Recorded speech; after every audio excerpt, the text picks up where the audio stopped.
2024 లేదా 25లో డిగ్రీ లేదా బీటెక్ చదివారా? సాఫ్ట్‌వేర్ జాబ్ కోసం ఎదురు చూస్తున్నారా? అయితే కోడ్ జ్ఞాన్ 100 డేస్ కోర్సులో చేరండి, జాబ్ సాధించండి.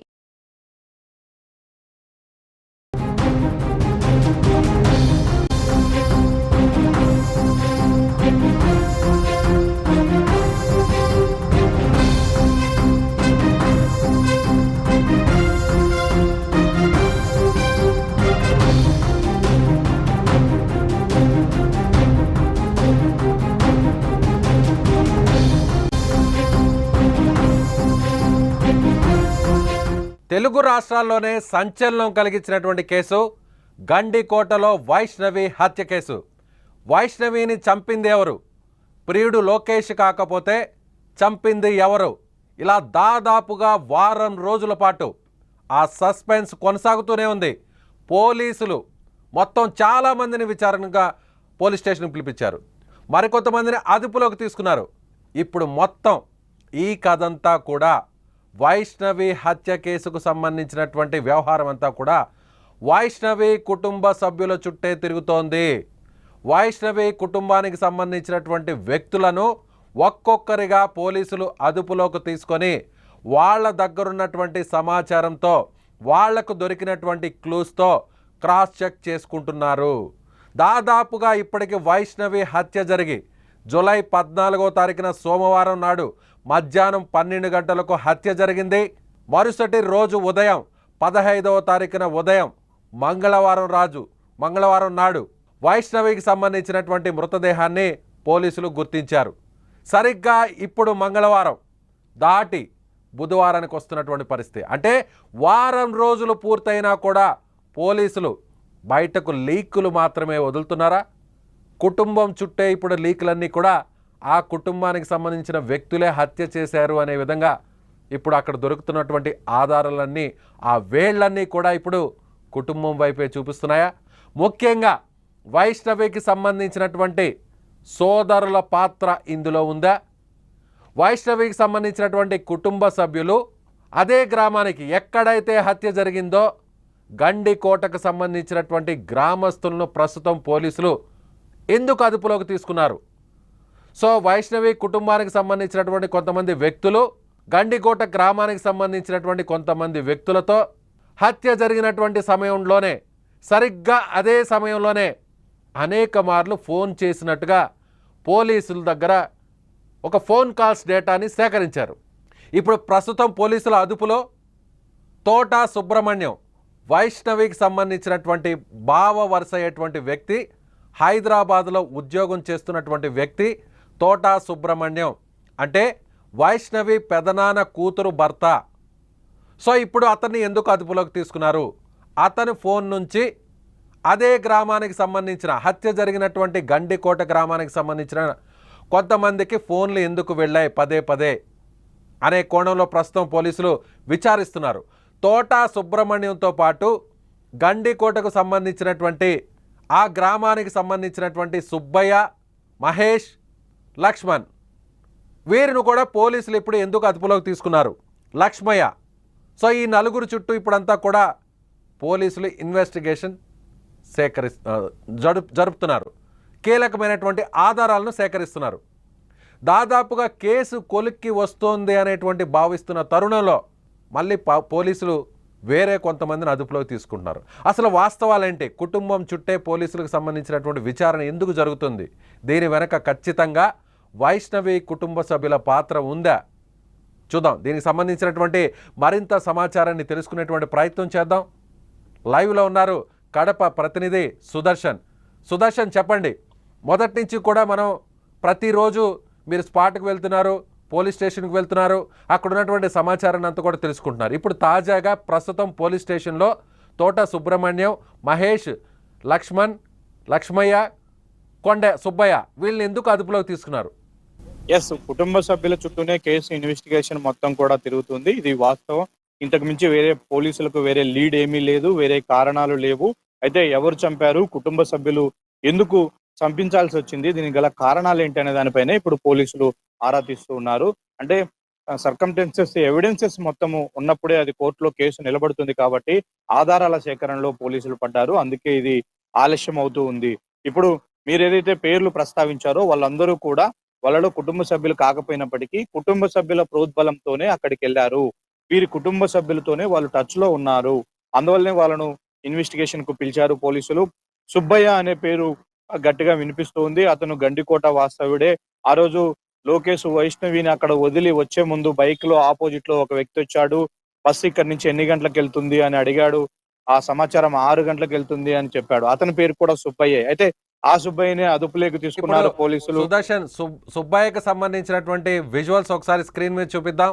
లోకేష్ వైష్ణవిని తీసుకొని వైష్ణవి కుటుంబ సభ్యులు ఇక్కడికి వస్తున్నారు, తమ విషయం తెలిసిపోయిందంటూ గండికోట ముఖద్వారం బయట వదిలి వచ్చేటువంటి క్రమంలో అక్కడ ఒక వ్యక్తి బైక్ మీద వస్తున్నటువంటి వ్యక్తి అక్కడ ఆగి లోకేష్ వైష్ణవితో మాట్లాడుతున్నటువంటి దృశ్యాలు ఇంతకుముందు మనం చూపించాం. ఎస్, ఇప్పుడు లోకేష్ వస్తున్నాడు. లోకేష్ వెనక వచ్చినటువంటి ఆ బైక్ వ్యక్తి ఎవరు? అతనే సుబ్బయ్య. Yes, continue Sudarshan. ఇదే ఇప్పుడు ఈ సుబ్బయ్యని విచారణ చేస్తున్నారు. అంటే ఆయన ఫస్ట్ లో ఆ రోజు సీసీ ఫుటేజ్ పరిశీలించిన వెంటనే అతన్ని అదుపులోకి తీసుకున్నారు. అయితే తనకేమీ తెలియదు, కేవలం వాళ్ళ ఇన్ఫర్మేషన్ అడిగితేనే ఇచ్చానని చెప్పాడు. కానీ అనుమానం వచ్చినటువంటి పోలీసులు అతని కాల్ డేటా కూడా తీశారు. అతని కాల్ డేటాలో కొన్ని విస్తుపోయే నిజాలు వెలుగులోకి వస్తున్నట్టుగా తెలుస్తూ ఉంది. తోట సుబ్రహ్మణ్యం అని వైష్ణవికి బంధువు అయినటువంటి బాబా వరుస అయినటువంటి 3వ పెదనాన్న అల్లుడు, అతని నుంచి ఇతనికి కాల్స్ వచ్చాయి కంటిన్యూస్ గా. అది కూడా 12 సార్లు వచ్చాయి గంట వ్యవధిలోనే. అది కూడా చాలా క్రూషియల్ టైం. పోలీసులు ఏదైతే ఆ రోజు మధ్యాహ్నం సోమవారం మధ్యాహ్నం 12 నుంచి 1 గంట మధ్యలో హత్యకు గురి అయి ఉంటుంది వైష్ణవి అని భావిస్తున్నారో ఆ టైంలోనే ఫోన్ కాల్స్ వచ్చినట్టుగా మనకు సమాచారం అందుతుంది. సుబ్బయ్యకు తోట నరసింహకు మధ్య కాన్వర్జేషన్ జరిగింది. తోట సుబ్రహ్మణ్యంకు మధ్య కాన్వర్జేషన్ జరిగింది. ఎందుకు అన్నిసార్లు ఫోన్ చేయాల్సి వచ్చింది? వాళ్ళిద్దరు ఫ్రెండ్స్ అయితే క్యాజువల్ గా ఒకసారి చేస్తారు, కంటిన్యూగా మాట్లాడుకుంటారు. కానీ పదే పదే కాల్ చేస్తూ పెట్టేయాల్సినటువంటి అవసరం ఏమొచ్చింది అన్నది కూడా ఇప్పుడు పోలీసుల నుంచి వినిపిస్తున్నటువంటి డౌట్. అందులో వీళ్ళ కాన్వర్జేషన్ లో ఒక దుప్పటి గురించి డిస్కషన్ వచ్చింది. స్పాట్ లో ఒక దుప్పటి దొరికింది. వైష్ణవి మృతదేహం పక్కనే ఒక దుప్పటి పడి ఉంది. అంటే చంపేసిన తర్వాత అదే దుప్పటిలో చెరొక వైపు పట్టుకొని వైష్ణవి మృతదేహాన్ని అంతకులు టెంపుల్ వెనుక వైపు తీసుకెళ్లి ముళ్ళ పొదల్లో దాచిపెట్టి ఉంటారు అని అనుమానిస్తూ ఉన్నారు. ఎందుకంటే మృతదేహాన్ని నేరుగా ముట్టుకొని తీసుకెళ్తే ఫింగర్ ప్రింట్స్ పడతాయని ఒక తెలివితేటలతోనే వీళ్ళు ఆ దుప్పటిని వాడి ఉంటారు అన్న ఒక కారణం వినిపిస్తుంది. ఇప్పుడు అదే చర్చ వీళ్ళ ఫోన్ కాన్వర్జేషన్ లో జరిగింది. అంటే ఈ హత్య మొత్తం ఆపరేటింగ్ అంతా హైదరాబాద్ నుంచి సాగిందా అనే అనుమానాలు కూడా పోలీసులకు కలుగుతూ ఉన్నాయి. అందులో భాగంగానే వీళ్ళిద్దరిని కూడా విచారణ చేస్తూ ఉన్నారు. ఇక స్పాట్ లో ఆ రోజు హత్య జరగడంలో పార్టిసిపేట్ చేసినటువంటి వ్యక్తులుగా అనుమానిస్తున్నటువంటి మరో వ్యక్తి పేరు లక్ష్మయ్య. ఇతను కూడా అక్కడ స్థానికుడే. ఇతను కొండయ్యతో మంచి పరిచయాలు ఉన్నాయి, కొండయ్యతో టచ్ లో ఉంటాడు. ఇతను కూడా దూరపు బంధువు అవుతారని చెప్తూ ఉన్నారు. ఇతని పాత్ర పైన కూడా పోలీసులు ఆరా తీస్తూ ఉన్నారు. అతన్ని నిన్నటి నుంచి కూడా పోలీసులు విచారిస్తూ ఉన్నారు అన్ని కోణాల్లో. మరో వ్యక్తి మహేష్, ఇతను కూడా స్థానికుడే. ఇతని పాత్ర పైన కూడా పోలీసులు అనుమానం వ్యక్తం చేస్తున్నారు. అతన్ని కూడా విచారిస్తూ ఉన్నారు. బంధువులకు సంబంధించినటువంటి ఇష్యూ తప్ప వేరే ఏ ఇష్యూ లేదు. వైష్ణవిని హత్య చేయాలన్నంత ఆలోచన కానీ అంత కారణాలు కానీ వేరే ఏ వ్యక్తుల నుంచి కూడా పోలీసులకు కనిపించట్లేదు. కేవలం బంధువుల చుట్టూనే కథ నడుస్తూ ఉంది. అయితే ఈ బంధువులు ఎవరిని పురమాయించారు ఈ హత్య చేయడానికి, అందులో పాల్గొన్న వాళ్ళెవరు, వీళ్ళకు సహకరించిన వాళ్ళెవరు, నేరుగా హత్యలో పార్టిసిపేట్ చేసిన వాళ్ళెవరు అన్న కోణంలోనే పోలీసులు ఆరా తీస్తున్నారు. దీనికి సంబంధించి కూడా కొన్ని క్లియర్ లీడ్స్ పోలీసులకు దొరికినట్టుగా తెలుస్తుంది. మరో 24 గంటల్లో పోలీసులు ఈ కేసును ఛేదించే ప్రయత్నం చేస్తున్నారు. ఎందుకే మీరు అన్నట్టుగా ఇప్పటికే 14వ తేదీ హత్య జరిగింది. ఈ రోజుకి 8 రోజులు కావస్తూ ఉంది. గండికోట్లో, అది ఎక్కడో కాదు, గండికోట్లో వాళ్ళ ఊరికి సమీపంలోనే జరిగింది. అది కూడా బంధువులే చేశారు అన్నట్లు ఇప్పటికే అనేక లీకులు బయటకు వస్తున్న నేపథ్యంలో మరి వాళ్ళ అమ్మాయిని వాళ్ళే చంపుకునేటువంటి కారణాలు ఏముంటాయని విశ్లేషించడానికి ఇన్ని రోజుల సమయం అవసరం లేదు. అలాగే బంధువులందరూ కూడా అందుబాటులోనే ఉన్నారు.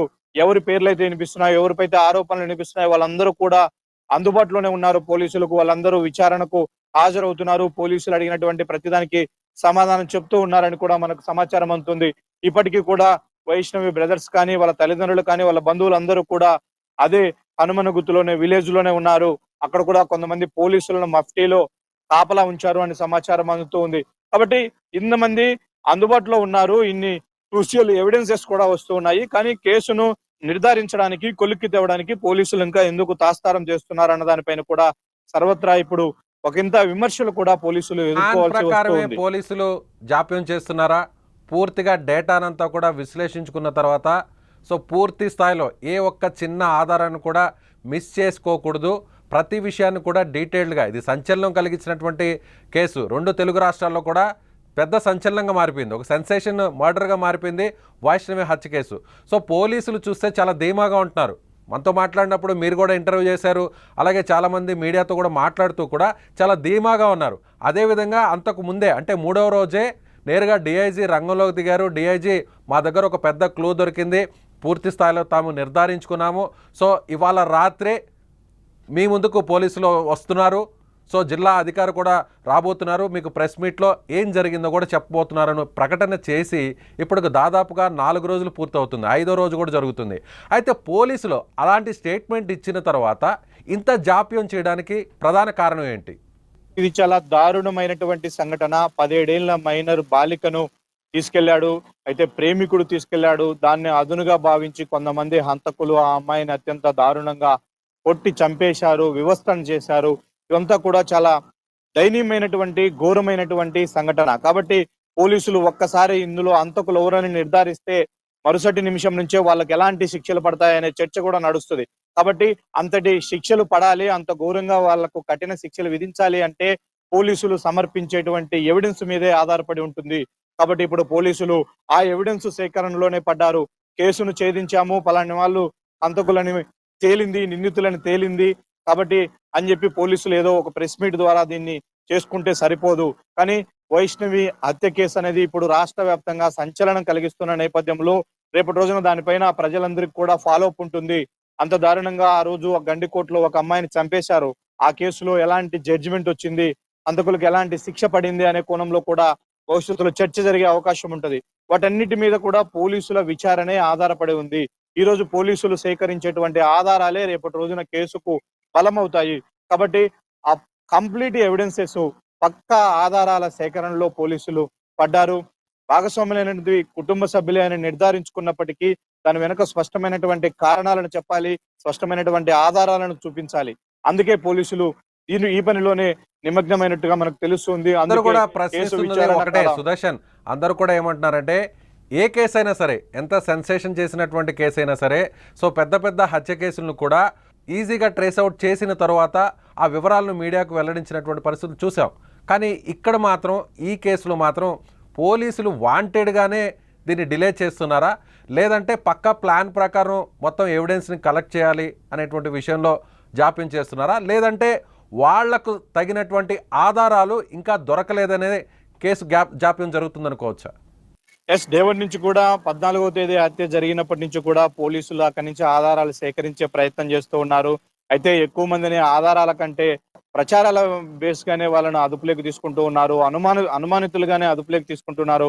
వాళ్ళని అన్ని కోణాల్లో విచారణ చేస్తూ ఉన్నారు. అయితే విచారణ చేసే సమయంలో నీ పైన ఇలాంటి ఎవిడెన్సెస్ మా దగ్గర ఉన్నాయి, దీనికి ఏం సమాధానం చెప్తావు అని గట్టిగా పోలీసులు విచారణలో ఎవరైతే అనుమానితులుగా విచారణకు హాజరవుతున్నారో వాళ్ళను ప్రశ్నించడానికి గట్టిగా ఎవిడెన్సెస్ లేవన్నది కూడా ఒక ప్రచారం జరుగుతూ ఉంది. ఎందుకంటే క్లూస్ టీమ్స్ కానీ, ఫోరెన్సిక్ టీమ్ కానీ, అలాగే ఇన్వెస్టిగేషన్ టీం నుంచి కానీ ఎలాంటి పురోగతి లభించట్లేదు. ఇప్పటికీ ఎలాంటి ఫింగర్ ప్రింట్స్ మ్యాచ్ అయ్యాయని కానీ, అలాగే డాగ్ స్క్వాడ్ ఏదన్నా కొంత ఏరియాను ఫైండ్ అవుట్ చేసిందని కానీ, అలాగే ఆ రోజు వైష్ణవి మృతదేహం పక్కన పడినటువంటి వస్తువులు కానీ, అలాగే మృతదేహం పైనటువంటి గాయాలు కానీ ఇవేవి కూడా పోలీసుల ఇన్వెస్టిగేషన్ కు అంతగా దోహదపడట్లేదు. కాకపోతే మోటివ్ ఏంటి అనే కోణంలోనే ఆలోచిస్తూ ఉన్నారు. ఎందుకంటే తీసుకెళ్లిన వ్యక్తి అసలు ఆ రోజు గండికోటకు వెళ్ళడానికి కారణమయ్యి ఆ సంఘటన అంతటికీ కారణమైనటువంటి వ్యక్తి లోకేష్ కు ఇందులో ప్రమేయం లేదు అని తెలిసిన తర్వాత నెక్స్ట్ ఎవరికి ఉంటుంది అనే ప్రమేయం అనే కోణంలో ఆలోచించినప్పుడు బంధువుల పేర్లు ఒక్కొక్కటిగా బయటకు వస్తున్నాయి. దానికి సంబంధించి కొన్ని లాజికల్ పాయింట్స్ కూడా పోలీసుల దగ్గర ఉన్నాయి.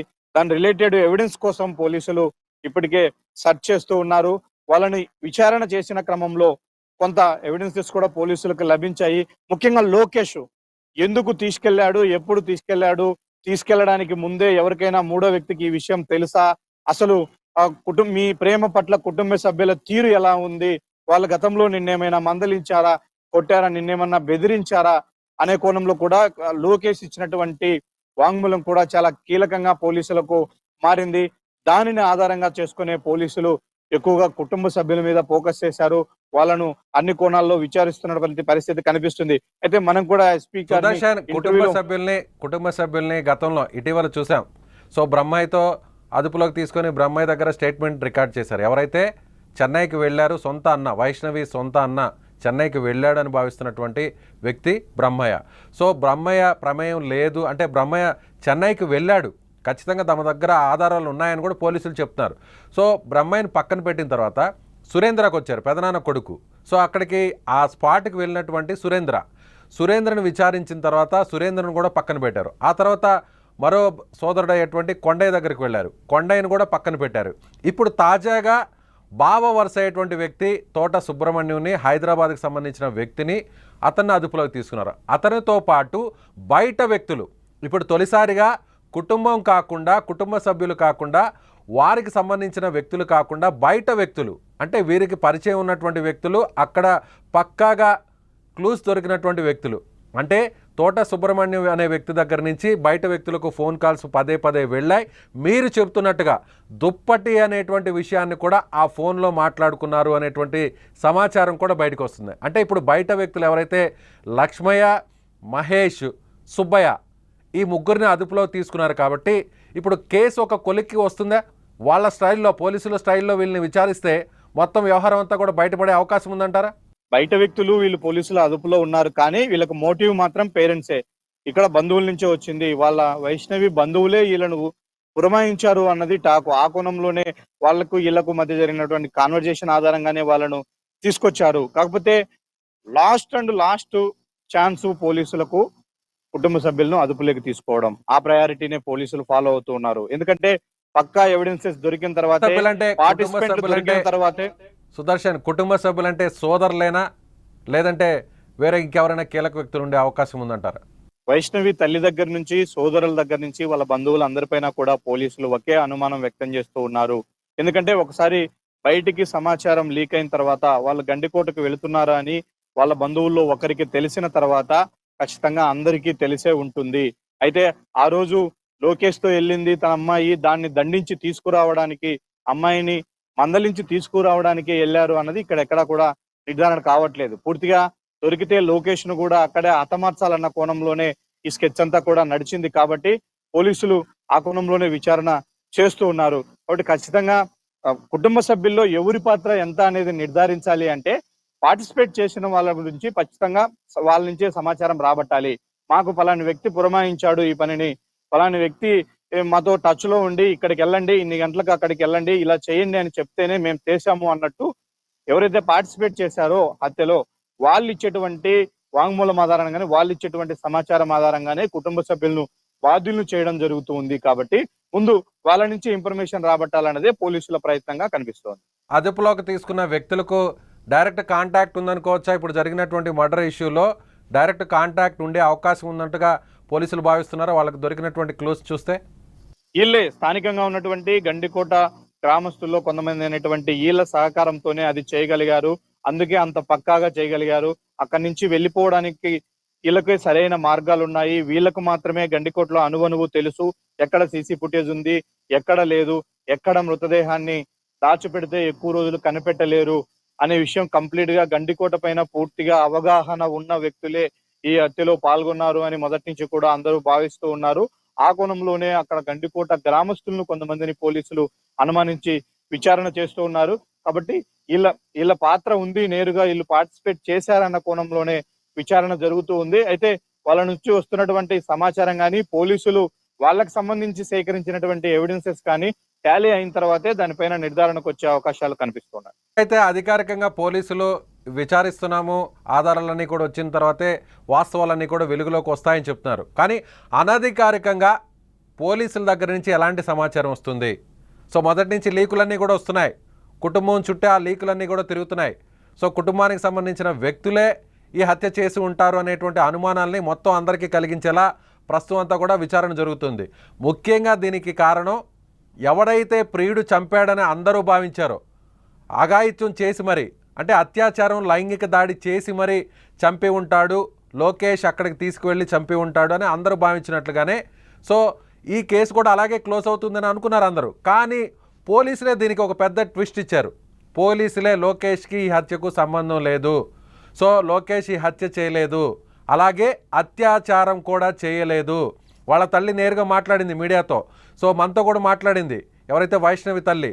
ఖచ్చితంగా తమ అమ్మాయి మీద అత్యాచారం చేశారు, ఒకరు కాదు వెనక కూడా వేరే ఇద్దరు బైక్ మీద వెళ్తున్నారు, ఇది గ్యాంగ్ రేప్ చేసి మరీ చంపేశారంటూ కూడా వాళ్ళ తల్లి ఆరోపించింది.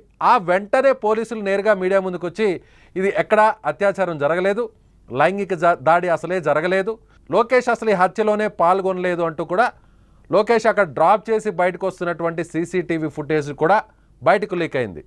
సో దీని అంతా కూడా చూస్తే ఇప్పుడు ఫ్యామిలీ చుట్టే తిరుగుతుందనుకోవచ్చా పోలీసుల దర్యాప్తు. కానీ సో ఎండ్ అసలు ఎక్కడికి వచ్చి ఆగే అవకాశం ఉంది, అది కూడా ఎప్పటిలోపు ఈ విచారణ పూర్తయ్యే అవకాశం ఉంది. పోలీసులు ఎప్పుడు మొత్తం వాస్తవాలన్నీ కూడా బయటపెట్టే ఛాన్స్ ఉంది అంటారు. పోలీసుల మీద కూడా ఒత్తిడి వస్తుంది. ఇప్పటికే విచారణ కూడా కొలిక్కి వచ్చింది, పూర్తిగా చివరి దశకు వచ్చింది. రేపు సాయంత్రం లోపు పోలీసులు అధికారికంగా ప్రెస్ మీట్ పెట్టే అవకాశాలు అయితే కనిపిస్తున్నాయి. మీరు అన్నట్టు ఎలిమినేషన్ రౌండ్ కొనసాగుతుంది. ఇప్పుడు ఎవరి మీద అయితే అనుమానాలు ఉన్నాయో వీళ్ళు అవునా కాదా, వీళ్ళు ఎలిమినేట్ కాకపోతే నెక్స్ట్ ఎవరు అనే కోణంలోనే జరుగుతుంది. ఫస్ట్ సీసీ ఫుటేజ్ అనాలిసిస్ చేశారు, తర్వాత ఆ రోజు గండికోటకు వచ్చిన వాళ్ళందరి కాల్ డేటాను తీసేశారు. అది అయిపోయిన తర్వాతే కుటుంబ సభ్యుల కోణంలో విచారించారు. కుటుంబ సభ్యులను ఒక్కొక్కరిని పిలిచారు. నీకెందుకు అవకాశం ఉంది, నువ్వెందుకు అక్కడికి వెళ్లాల్సి వచ్చింది, నువ్వెందుకు ఫోన్ మాట్లాడాల్సి వచ్చింది, మీకు వైష్ణవికి ఉన్నటువంటి ఎలాంటి రిలేషన్ ఉండేది అని వచ్చింది. తర్వాత వాళ్ళ తల్లిని కూడా విచారించారు. ఆమె అసలు మీ అమ్మాయి విషయంలో మీకున్నటువంటి అభిప్రాయం ఏంది, ఎందుకు మీరు ఏ విషయం తెలియకుండానే అన్ని ఆరోపణలు చేయాల్సి వచ్చింది, అత్యాచారం జరిగింది ఇది అని అట్లా ఒక్కొక్కరిని కూడా ప్రశ్నిస్తూ ఉన్నారు. వాళ్ళ ప్రశ్నల సందర్భంలో ఒక్కొక్కరిని కూడా వీళ్ళకు అవకాశం లేదు, వీళ్ళు పార్టిసిపేట్ చేసి ఉండకపోవచ్చు అన్న అనుమానాలు వచ్చిన వాళ్ళందరినీ ఒక్కొక్కరిని ఎలిమినేట్ చేస్తూ వస్తూ ఉన్నారు. ఫైనల్ గా దొరికినటువంటి క్లూ ప్రకారము ఎవరైతే అనుమానం వ్యక్తం చేస్తున్నారో, ముఖ్యంగా సోదరుల పైన అనుమానం కలుగుతుంది, వాళ్ళ రిలేటెడ్ గానే వాళ్ళతో కాన్వర్జేషన్ చేసిన వాళ్ళు కావచ్చు, అలాగే పార్టిసిపేట్ చేసిన వాళ్ళను వాళ్ళ ఆధారంగానే గుర్తించే పనిలో ఇప్పుడు పోలీసులు పడ్డారు. ఇది అక్కడ కడప ప్రతినిధి సుదర్శన్ చెప్తున్నట్టుగా ఖచ్చితంగా ఇది పరువు హత్యే. లోకేష్ ప్రియుడు మానభంగం చేసి హత్య చేయలేదు కాబట్టి ఆ అవకాశం ఎవరికి ఉంటుంది, హత్య చేయాల్సినటువంటి అవసరం ఎవరికి ఉంటుంది అనేటువంటి కోణంలో దర్యాప్తును ప్రారంభించారు. పోలీసులు కూడా కీలకమైనటువంటి ఆధారాలు అయితే లభించాయి.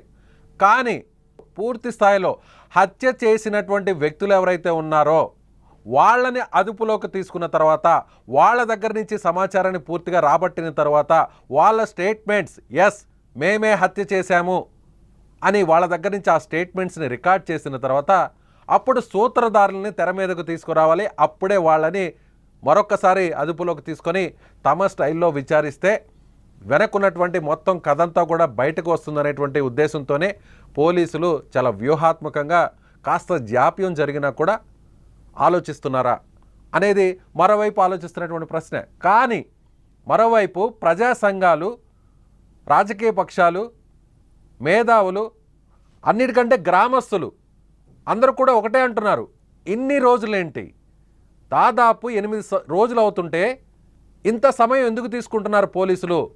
పెద్ద పెద్ద కేసులనే ఛేదించినటువంటి పోలీసులు, అలాగే మా దగ్గర క్లూలు దొరికాయి, మా దగ్గర రెడీగా ఉన్నారు పోలీసులు, ఇక వాస్తవాలను బయట పెట్టడానికి కొన్ని గంటల్లోనే మీ ముందుకు పోలీసులు వస్తారంటూ మీడియాకి చెప్పిన తర్వాత, సాక్షాత్తు పోలీసు ఉన్నతాధికారులు చెప్పిన తర్వాత మళ్ళీ ఎందుకు వెనకడుగు వేశారు, జరుగుతున్నది ఏంటి, ఇలా రకరకాల ప్రశ్నలు ఉత్పన్నమవుతున్నాయి. పోలీసులు వీటికి ఏం సమాధానం చెప్తారు అనేటువంటి డిమాండ్ కూడా వినిపిస్తుంది. మరోవైపు అందరూ కూడా గ్రామంలో కావచ్చు, ఆ ప్రాంతంలో కావచ్చు, ప్రజా సంఘాల వాళ్ళందరూ కూడా ఆందోళన చేస్తున్నారు. దానికి సంబంధించినటువంటి విజువల్స్ కూడా మనం చూస్తున్నాం. ఖచ్చితంగా పోలీసులు విచారణ పూర్తి చేయాలి.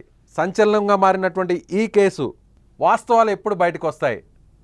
పోలీసులు నిష్పక్షపాతంగా విచారణ పూర్తి చేయాలంటూ కూడా ధర్నాలు చేస్తున్నారు, నిరసన ర్యాలీలు కూడా చేస్తున్నారు. ఎస్, దీని గురించి మనం మాట్లాడదాం. చాలామంది ప్రజా సంఘాల వాళ్ళు ఆగ్రహం కూడా వ్యక్తం చేస్తున్నారు.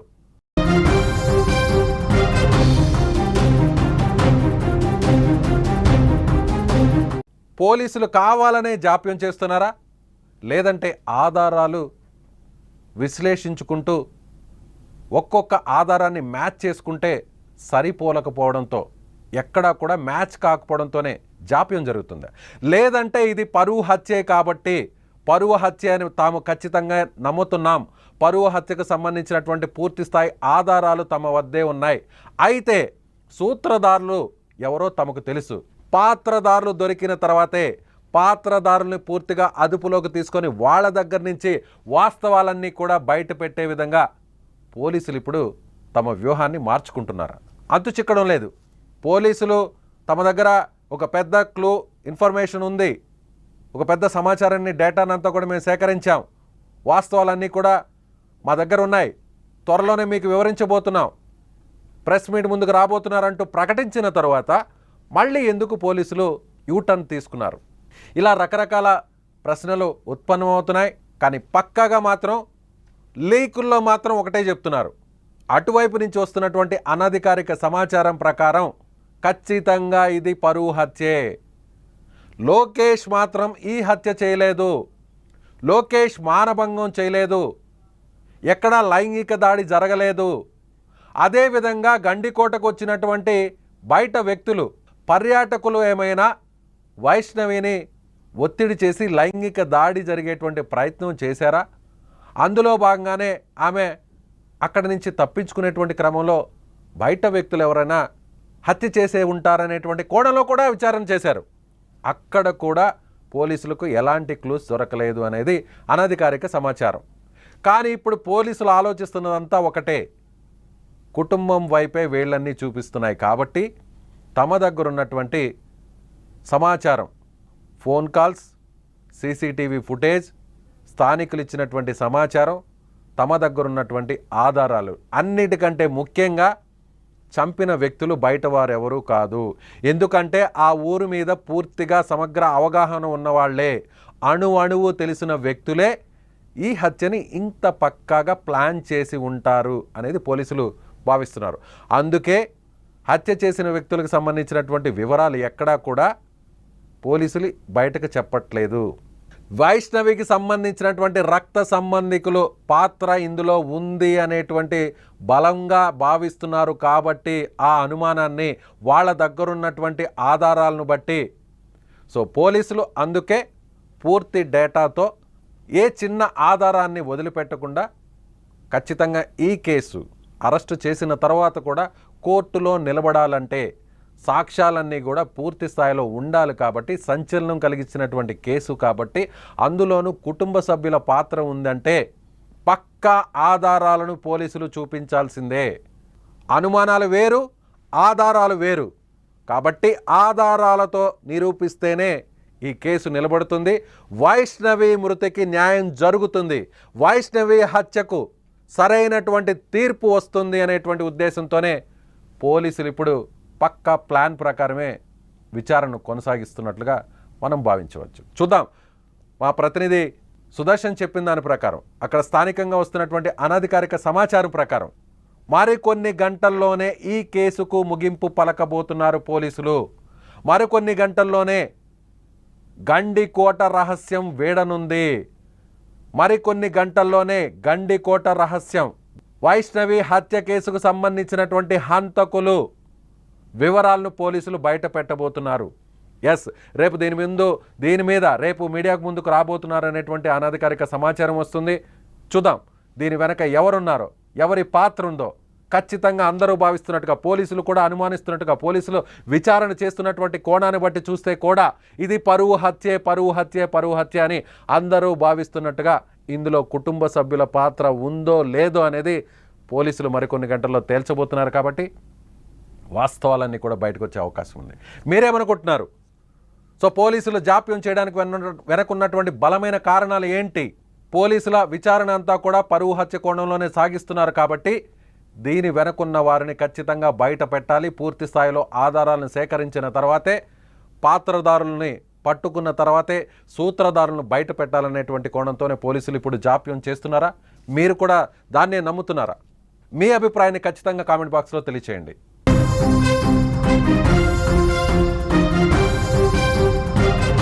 సుమన్ టీవీలో మీ పర్సనల్ అండ్ బిజినెస్ ప్రమోషన్స్ కోసం కింది నెంబర్కి కాంటాక్ట్ చేయండి.